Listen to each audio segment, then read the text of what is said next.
Guys, அடுத்த question ஒன்று பார்த்துடலாம். இது வந்து பார்த்தீங்கன்னா, கீழ்கண்ட கூற்றுக்களை ஆராய்ந்து சரியான கூற்று தேர்வு செய்யுங்கன்னு சொல்லிட்டு அறிஞர் அண்ணா வந்து பார்த்தீங்கன்னா, தமிழ் மொழிக்கு முன்னுரிமை அளிக்கப்பட்டது. தமிழை பல்வேறு துறைகள் அவர் இணைக்க எடுத்த நடவடிக்கைகள். அண்ணாவை பற்றி சம்மந்தமான ஒரு கொஸ்டின்னு.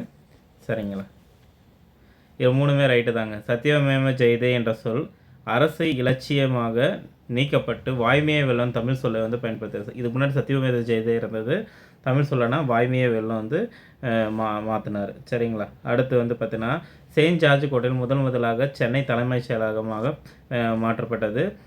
தமிழக அரசு பேருந்துகளில் வந்து திருக்குறள் வசனங்கள் வந்து அவர் காலத்தில் தான் ஏற்படுத்தப்பட்டது. இப்போ இவர் என்னென்ன மாற்றங்கள் ஏற்படுத்த, தமிழ்நாடு வந்து பெயர் மாற்றம் கொண்டு வந்தார். இவர் மெட்ராஸ் ஸ்டேட்டுன்னு இருந்தது, சென்னை மாநிலத்திற்கு தமிழ்நாடு 1967 ஜூலை 18 தமிழ்நாடு டே வந்து பார்த்திங்கன்னா தீர்மானம் சட்டசேவையில் கொண்டு வந்தார்.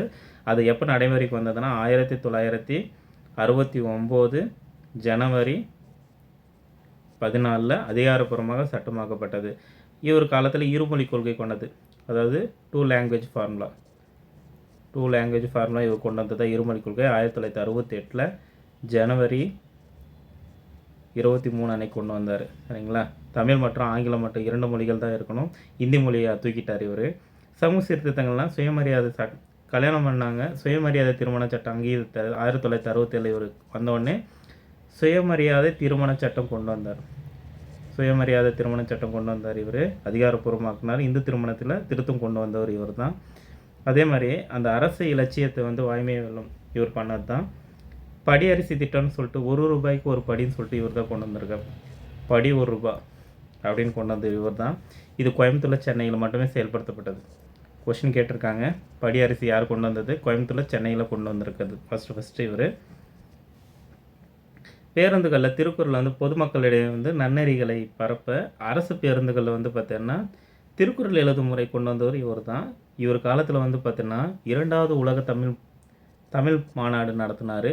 1968 சென்னையில் வந்து நடந்தது 2வது உலக தமிழ் மாநாடு.